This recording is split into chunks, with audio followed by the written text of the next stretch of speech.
The tradition of exchanging rings dates back nearly 3,000 years. It first became popular by the Egyptian pharaohs, and they used rings because it has no beginning and no end. When Alexander the Great conquered the Greeks then adopted this tradition as well. They would often exchange iron and copper rings.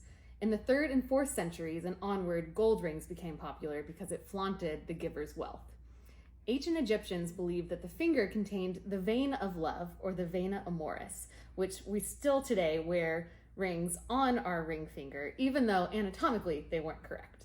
Medieval times, they began incorporating gemstones with various symbolisms. Rubies represented passion, sapphires represented the heavens, and diamonds represented steadfast strength. Around the early 1600s, gimel rings became popular, which are 2 to 3 interlocking bands. The gentleman would wear one ring on his hand during the engagement while the bride would wear the other. And then during their wedding ceremony, the gentleman would put his ring on the bride's hand so that she would wear both. Then gimel rings evolved into claddagh rings, which is traditionally 2 hands with a heart held between them.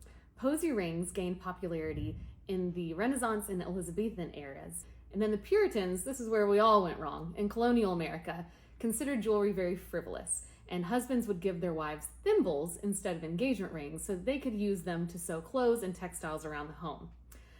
Some women would get desperate and chop off the end of their thimbles once they were done using them to make them into wedding rings.